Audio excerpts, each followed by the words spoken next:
Here are some tips on forming chords. Let's start with the basic C major in the left hand and a C major in the right hand.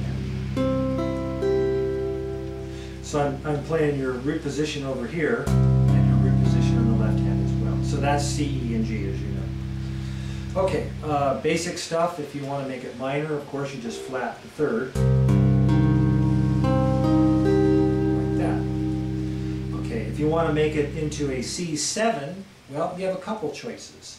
You can take the chord in the right hand over here and flat the root a whole step, and that gives you a flatted 7th. So if you play a flatted 7th in the right hand and just a basic C major in the left hand, you get a C7. Or you can play a C major in the right hand and play a flatted 7th in the left hand. And what I do in the left hand is a little different than the right. I don't always think of just the major chord and flatting the root, because you take the root in this case and you're actually moving the low bass note. So what I do is I just find the flatted 7th. Well, there's an octave of the root, so it's a whole step lower. So here's a C7 in the bass. I'm not playing that with a C major in the right hand. That's a C7. Now, of course, the third choice is to have the flatted root in the right hand, and then the whole step flatted root in the right hand, and then the flatted 7th also in the left hand. So that would make a C7 as well. So they're all C7. Here's one, like this. Here's another version. And here's another version with both. So that last one kind of really emphasizes that flatted 7th, because I'm playing it twice in two different places. The nice thing about this is you can play, say for example, a C7 here and invert the chord here by just playing the major chord in different positions.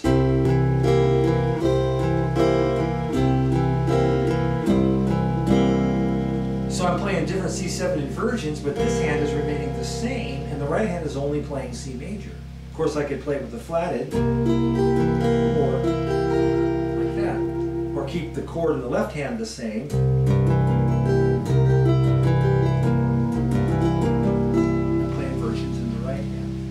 And of course you can do this with the minor chord. Here's a C minor. Here's a C minor, flat the root a whole step, and I get C minor 7. Or I find the flatted 7 with the left hand and I get C minor 7. Or a C minor 7th with C minor. So different ways you can look at that. Other chords, such as 9ths, 11ths, and so forth, really are not that difficult. I'm just going to give you one system with C, and then depend on you to figure out where some of the other ones are. But here's C7. Okay. Here's a C major. So therefore that is a C7 chord, because you have the flatted 7th there. If I want to play a 9, you just think, okay, 9 is a whole step higher than the root. So I take the root and I can move it up a whole step. A C9, or I can play the root there a whole step higher and play it like that. So there's different places on this chord shape I can play it. Or here's an inverted C, and now I have the root up a whole step. It's a 9. Or if I take the third and move it up a half step, that's 4, which is 11. So this is a C11. If I want to play a C major 11, I just make the flat where the flatted 7th is, and I just move it up to a major 7. So there's a lot of different ways that I can move the chord and play the different chord depending on which hand I want to use. I like to be a little bit consistent in, if it's a dominant, I play the C7 in the left hand, and then I play my coloration generally in the right hand. So a C13, well 13 is the same as 6, so that's where the, there's your 5th, there's your 6th, which is 13. So there's your C13.